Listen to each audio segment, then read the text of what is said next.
On this week's 51%, a lot of Americans' resolutions for the new year involve saving money. But could you avoid shopping for a full year?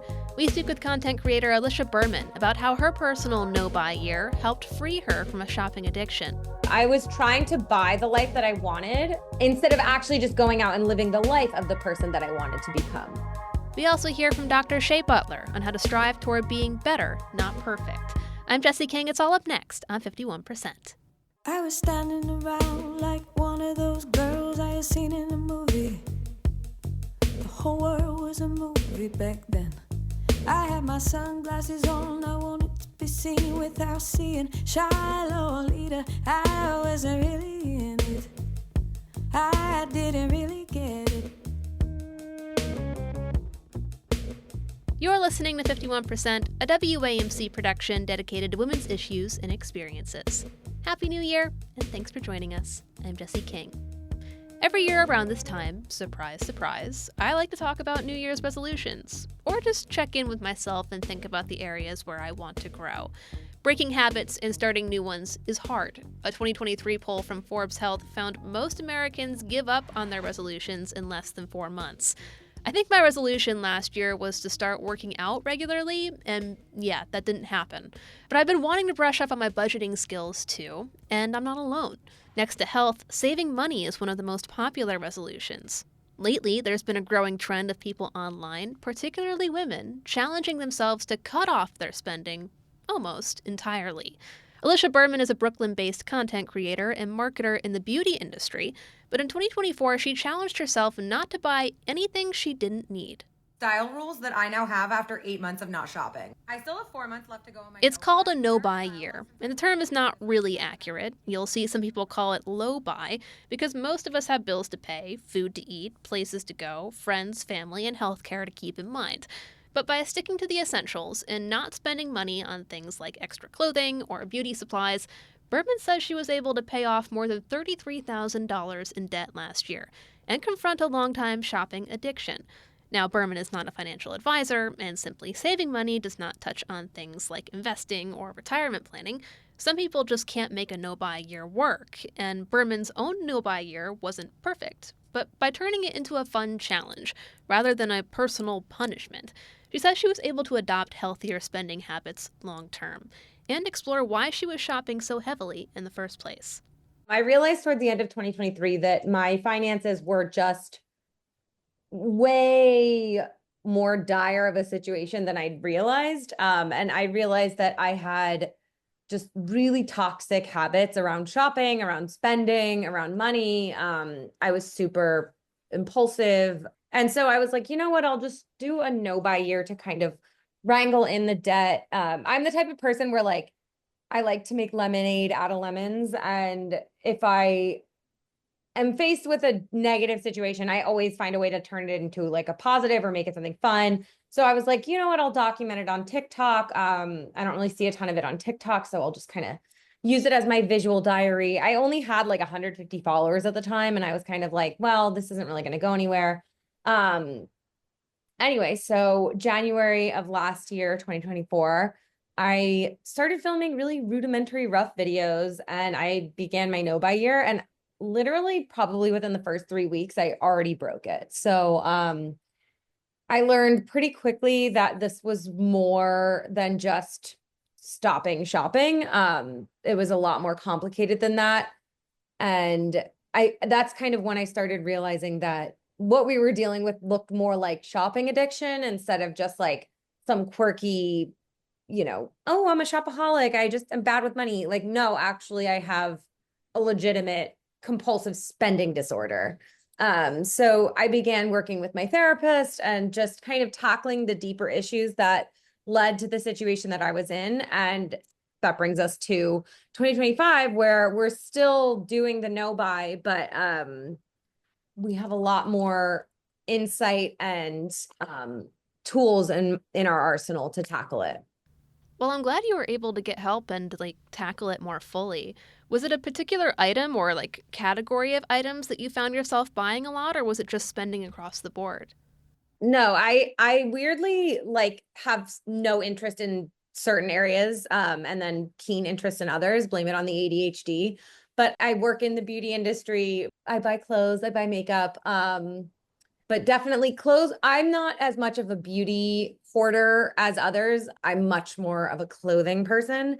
And let's just say I don't buy affordable clothing. It's very much lots of like secondhand designer. And I think it's really interesting because I was buying most of my clothing secondhand. And so I was like, oh, it's sustainable, blah, blah, blah. You can shop sustainably and still overconsume. And that was something that I didn't understand. And that was a piece that I was missing, is just how much I was overconsuming, even though I thought I was shopping ethically or sustainably. So I know you say you broke the no buy within a few weeks, but when you were getting ready to start, were there rules that you initially set out for yourself? Like, was it a strict no buy or just a no buy when it came to clothing? So for me, I think that like just because you break your no buy doesn't mean that you're not on a no buy year. I think that it's the intention behind it. So for me, I have a strict list of rules. It's like I'm not allowed to buy clothes, I'm not allowed to buy makeup. I have certain like areas where I have a little bit of leeway. So like if I'm in Paris or like if I'm traveling or on vacation, I'm allowed to shop, because the logic behind that is like, if you're not shopping for 50 weeks out of the year and you're shopping the 2 weeks that you're on vacation, you're really not going to be able to do the damage that you would do if you were shopping the other 50 weeks of the year as well. Also, setting aside money from savings for shopping if you're going to shop on vacation. It's just like practicing intentionality. But I think the thing to note with a lot of these, because it's not, if it were just like some silly social media challenge, it wouldn't have, it's much, much, much deeper than that. I think that there are people certainly who treat it as like a social media challenge, but for me, it was much more about like real issues that I was dealing with and tackling those. So, I think a lot of people focus on the like breaking the no buy, but ultimately in my perspective, like I was 100% successful in my no buy because I dealt with my shopping issues. And I think that, of course, on social media, that everyone's really guilty of black and white thinking.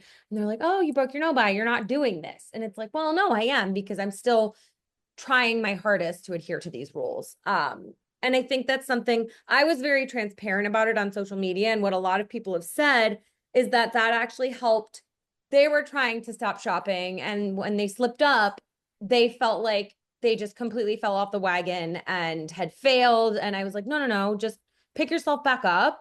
It's a momentary lapse. Like, we're still on this journey, like keep going. And I think, me talking about my failures helped other people not feel so isolated in their failures. That's great. What was it that you think maybe fed your shopping? I think with all things, it comes from, at a base level, a desire for acceptance, either by myself or others.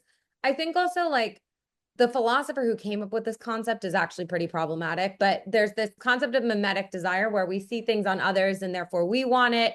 I think that kind of removes the concept of free will from the equation. I don't think it's as simple as that. But he basically posits that because we see things on other people, we're programmed to desire it. There's certainly an element of that in play. I think, that's why social media is such an effective marketing tool, is because we see other people with things, and we ourselves desire it. But yeah, I think the reasoning behind my shopping was much more emotional, yearning for feelings of acceptance, yearning for a sense of identity. I think a lot of people try to acquire an identity through their purchases. And that's, to a certain extent, how you present outwardly is an aspect of your identity. But I think for me, figuring out what I actually liked and figuring out hobbies, finding things I enjoyed that didn't involve shopping, really kind of reprogrammed my brain in terms of the pleasure and the enjoyment that I derived from shopping. I think before it was just like a mindless dopamine hit coming from a place of insecurity and lack.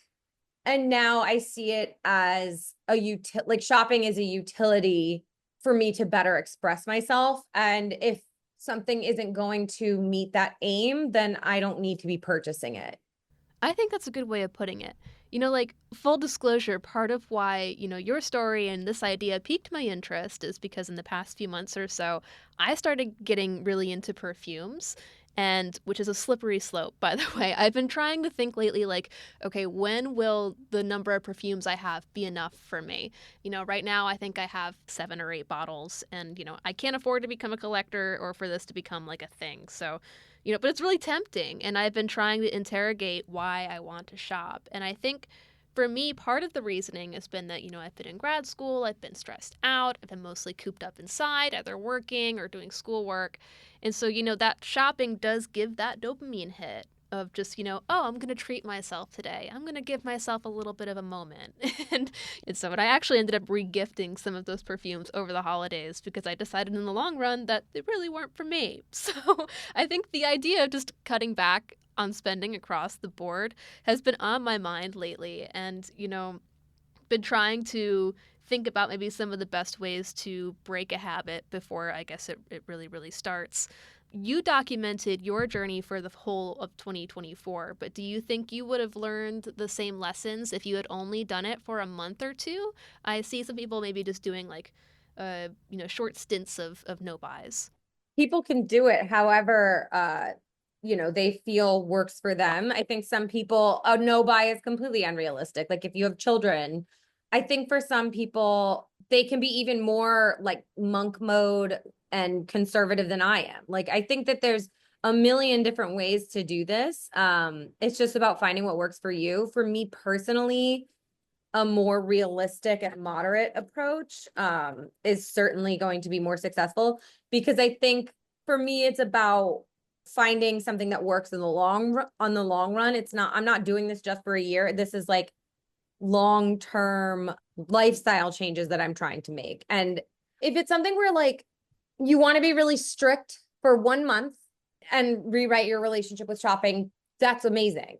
If you want to be a little bit more lenient and moderate in your approach, like I'm doing, you can probably extend it for an entire year, if not longer. Like in my case, I'm extending it indefinitely until I'm out of debt, and then I'm going to reevaluate. But I think also, building savings, it's not just about getting out of debt. I also need to build savings. And I think that this is kind of like, I'm repairing 12 years of poor spending habits in 2 years. So it is a bit of like trying to undo the past, but also set a new course for my future. Because I think if I'd continued down this path that I was on before last year, home ownership, retirement, all of these things would have eventually become inconceivable. I just was asking myself, December 2023, I was like, is this really the life I want to live? Do I really want to be at the mercy of my possessions? And I think also like, I'm 35 years old. I've had a career for 12 years. If you're always in debt and you have no savings, you're effectively indentured to your job. So I didn't really like the idea that like I didn't have the option. Not that I love my job, I'm not trying to leave it, but I'd at least like the option that like, God forbid something happens, I'm going to be okay. And I have the flexibility to ensure that. I think shopping was preventing me from actually having the life that I wanted to live. I was trying to buy the life that I wanted. Like I was buying clothes in order to kind of better embody the person that I wanted to become, instead of actually just going out and living the life of the person that I wanted to become. Building savings, lowering my debt, all of those things have kind of like been more of an exercise in self-actualization than shopping ever has been, because now it's like, I have more autonomy, I have more power, I have more freedom, just in my own life. That's really what not having debt and having savings affords you. Shopping can't buy you happiness, but having money in your bank account and not having debt will absolutely bring you a lot more mental ease. Do you have any advice for those who might want to try a no-buy year? Like, what did you do to help put off the urge to shop? Physical activity, because I think a lot of times when we get this urge to shop, and I'm not a psychologist, but I'm sure a psychologist can give you a little bit more color and nuance to this. But I think when we feel that urge to shop, a lot of times what it is, it's kind of this buzzing feeling, it's like, oh, like what I want this, I want whatever. And then you actually do go shopping and you feel elated because that's the dopamine. And then you buy the item, the dopamine goes away, there's a bit of a crash. So that's kind of just a continuous cycle. If you break that cycle by finding a new source for that dopamine. So whenever I get that kind of like itchy, buzzy urge to shop or spend or whatever, I just go for a run, go for a walk, go do something to kind of like A, divert that energy, but B, find a new alternative, healthier source of dopamine and endorphins. That makes sense. I'm not gonna lie, there's a part of me that was hoping you'd say something other than exercise, but yeah, that makes sense. That's a really good one for when you have the urge, like when you feel the urge. But if you're engaged in a hobby or like reading a book, you kind of a lot of people's hobby is shopping. Like, I'm serious. A lot of people, their only hobby is shopping and going out to eat and drinking. Like that's all they have going on. And I know this because I was that person. If you factor in reading or video games or just some kind of like hobby where you're able to kind of shut your brain off, it's soothing, it's mindless, but also mindful. It's not like a brainless doom scrolling like on TikTok. I think a lot of people when they're bored, they just look at social media or they look at shopping websites. And if you replace that with a hobby that's positive, you know, reading, cooking, something just mentally engaging, eventually that urge to zone out on the Saks website goes away. I know you work in marketing, but, you know, has this changed your relationship with social media and things like YouTube? Because so much of what we're fed on those sites are ads or videos disguised as ads. Yeah, I immediately scroll. If I see anything that's kind of like sponsored content, I already had a bit of because I work in marketing. So I have like a heightened spidey sense to advertising because I do it professionally. But, you know, now I'm kind of just like, if I see someone that promotes TikTok shop or promotes Shein or does a haul or anything, I will flat out block them because that type of content doesn't trigger me, but it does enrage me in a way that few other types of content do. Just because I've always cared about environmentalism, and I see now more than ever, like just how badly our overconsumption is contributing to the climate crisis. When you see people who are still like in it and you're trying to spread this message of like buy less, and there's other people who are like glorifying buying as much as humanly possible, it's really frustrating. So social media has become kind of like a minefield in terms of that. But I think I've done a really good job of curating my For You page. I don't get those videos. There was one of like this Target jacket, and I was like, stop buying it. It's so ugly. And I went, unfortunately, like viral in the wrong way. I got a lot of heat for that video, but you know, I think a lot of people aren't critical of the goods they're buying, and they should be. Has it changed your relationship with your wardrobe as well? Oh, yeah. I feel like I've done, because in 2023, I did like a wardrobe clean out.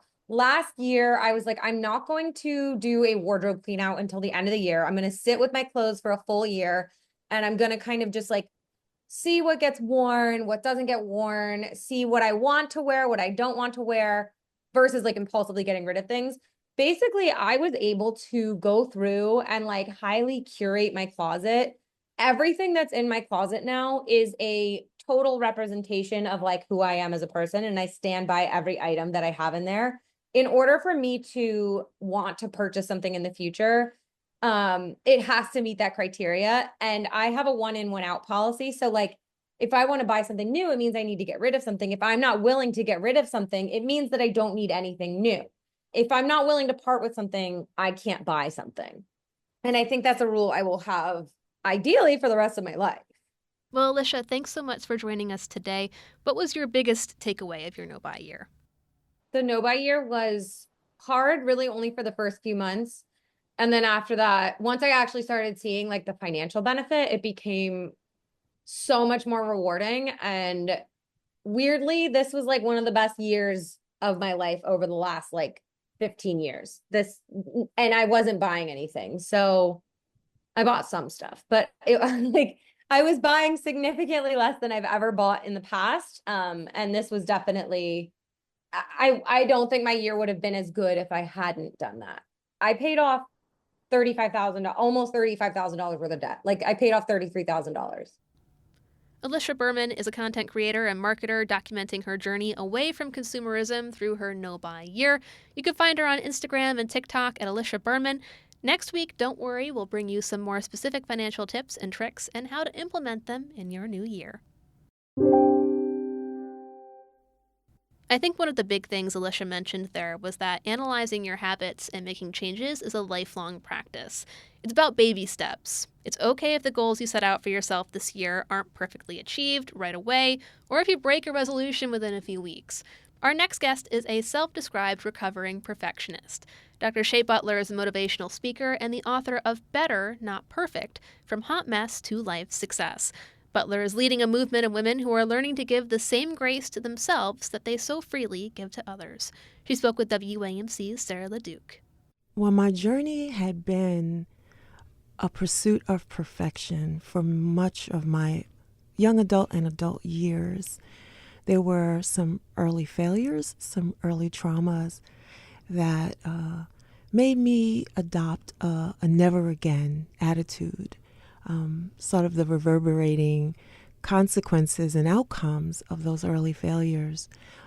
I was being judged and then I was self-judging, so I said, I don't ever want to feel this judgment, the weight of this societal judgment, the weight of this community judgment. And so I said, the way to not feel it is to not fail again. And so I adapted a no failure rule, and I became a perfectionist early in life. And that journey, it did not lead to the fulfillment that I thought it might. While I may have been able to put on an appearance of not failing because I was able to learn better how to hide my failures. I didn't stop failing, but I learned better how to hide them. Mm-hmm. I was not living an authentic life, and the journey I was on, there was no fulfillment, there was no abundance, there was achievement, but no abundance. And so I had no feeling of accomplishment, or when an accomplishment would come, it would come without feeling. And it would be, okay, I got this award, now on to the next. There would be no sitting with it, no honoring myself, no honoring the people who saw things in me that they wanted to highlight, uplift, award. I was just on to the next. Mm-hmm. And there was no fulfillment. It became the early version of gaming, Pac-Man. I was Miss Pac-Man. Sure, just going. Nom, nom, nom, nom. Yeah. Just going. At some point I hit a wall, and I talk about that wall, and I talk about that journey. And then the right before, chapter 1 is titled A Hot Mess. And I learned through that process that the goal is not and should not be perfection. The goal should be better. How do I get better? How do I be better one day at a time? What does better look like for me? Not what does better look like for what everyone else says better should be. Mm-hmm. Not what better looks like for someone else. But what does being better and looking better and living better look like for me? And let's talk about that. What does feeling better, living better, what does that look like for you? How have you found your way to it?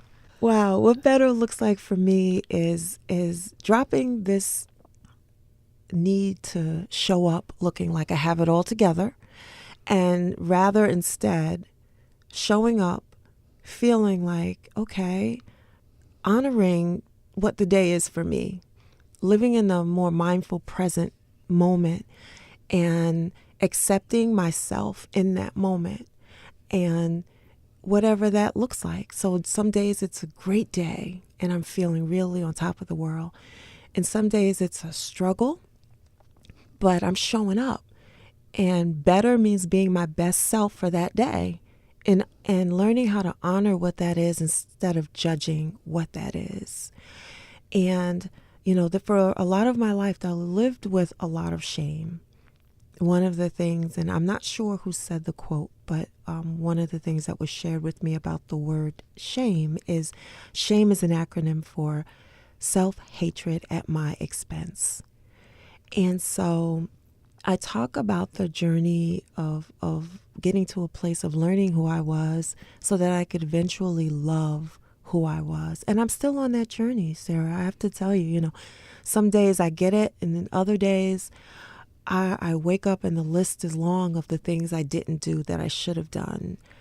So there's an intentionality that I've had to adopt about not staying in that place. I can visit it, but I can't stay there long, and I need to visit it in the right mindset. So it's a constant, everyday, intentional, sometimes difficult, but most times rewarding, knowing self-knowledge, building self-awareness, increasing self-love, and then showing up authentically in the spaces and places that I've been invited into.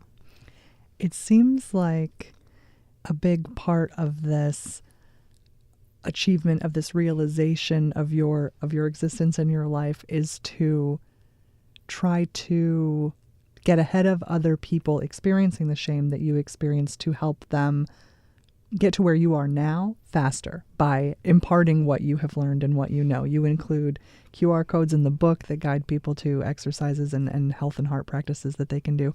Why is helping other people, why is sharing what you've learned and what you know so important to you? It was a journey of learning that is me, that is my purpose for this season of my life. One of the things I do is I do speak to audiences, mostly women, but I speak to all because I think this is a message that resonates with all. And I take them through what is an Eastern practice, a Japanese practice using the philosophy of Ikigai, and that's finding meaning for life and finding purpose. And I am a believer that we don't have one purpose, and I think that so many people are heavily weighted with this notion of, I've got to find my purpose. I don't know my purpose. I'm longing to know my purpose. And I understand that. That was me for a long time too. But then in living life and in retrospect and in connecting with my faith and learning other practices of this pursuit of purpose, I learned that really we live in a space and place where we can embrace purpose for a season. And in this season of my life, the manifestation of how I help others, which has kind of shown up all my life, but in the manifestation today, it is in writing my story, telling my truth, meeting other people while I'm out talking and sharing about the book, and hearing them come up to me afterward during the book signing and whispering their truth in my ear and asking for help and saying how they relate and how they connected. They don't maybe have my exact experiences. They may not talk about the experience of being a teen mom or talking about the experience of failing out of college or losing a beloved young one and living in grief young in your years and, the messiness of bad relationship after bad relationship. Some people very much relate and that resonates with, and other people just extrapolate from it and find connections in their own lives where they felt shame or judgment and had to overcome and conquer feelings of depression or anxiety. And they say thank you. And I am honored by the thanks because it shows I am truly living the purpose that I've been seasoned for now at this point in my life. And that's very important to me. It's very important to me because in my career that has been that of a higher ed executive for over 2 decades, I have spent time with young people, and I have seen millennials in their college age and Gen Zs in their college stage. And the one thing I think that has been common to many is needing to belong, this desire for belonging, this desire to fit in, this desire to feel connected, this desire to find what their purpose in life is. And so I'm speaking to that audience, and I'm speaking to the audiences of me, the Gen Xers. And I've found that the book even resonates with boomers. So even them. Even them. Of course. That was author and motivational speaker Dr. Shea Butler speaking with WAMC's Sarah LeDuc about her book, Better, Not Perfect, From Hot Mess to Life Success. To learn more about her work, you can check out Dr. Shea, that's SHAI, Butler.com. Thanks for listening to this week's 51%. 51% is a national production of WAMC Northeast Public Radio based in Albany, New York.